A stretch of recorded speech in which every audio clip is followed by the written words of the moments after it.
একটি পাওয়ার টিলারের গিয়ারবক্সের সকল বেরিংয়ের নাম্বার আপনাদেরকে বলা হবে। সকলে ভিডিওটা দেখবেন, কোন জায়গায় কত নাম্বার বেরিংটা লাগাই থাকে। এই ভিডিওতে আপনার গাড়িরও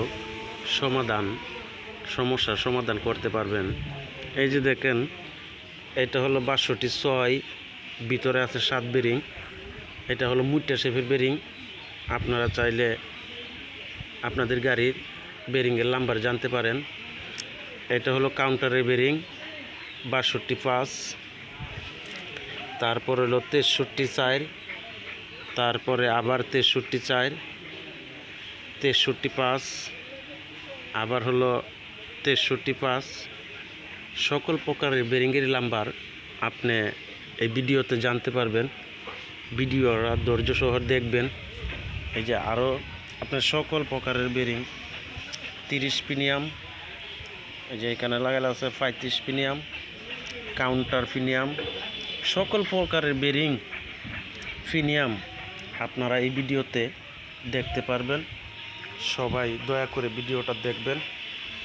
এই যে আমি দেখাচ্ছি আপনাদেরকে, আপনারা কোথাও জানতে হবে না, টেনশন করতে হবে না যে আপনার গাড়ির কোন জায়গায় কোন বেরিং লাগে। এই ভিডিওতে দেখেই কিন্তু আপনারা বুঝতে পারবেন কোন জায়গায় কত নাম্বার বেরিং আপনারা লাগাবেন। এই যে দেখেন, আবার কাউন্টারের বেরিং 62/5 বেরিং, 63/4 বেরিং, আবার 63/4 বেরিং, 63/5 বেরিং, আবার হলো 63/4 বেরিং। সকল প্রকারের বেরিং A to Z আপনাদেরকে এইখানে আছে। আপনার এই কভারে আছে আপনার 62/7/6 যে বেরিংটা মুট্টা শেপের, এই বেরিংগুলো এখানে রয়েছে। আপনাদেরকে আমি ওই দিক দিয়ে দেখাই।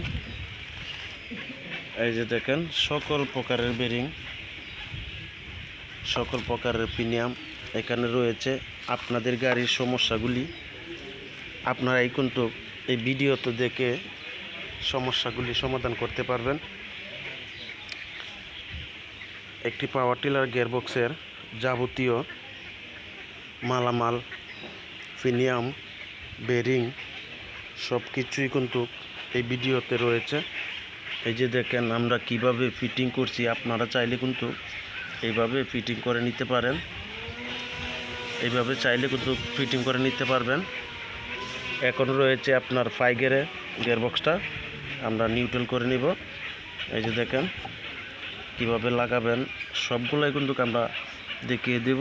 কোন পিনে আমরা কোন জায়গায় থাকবে, কিভাবে থাকবে, সম্পূর্ণই আপনাদেরকে দেখিয়ে দিচ্ছি। আপনারা দয়া করে ভিডিওটা দেখতে থাকেন।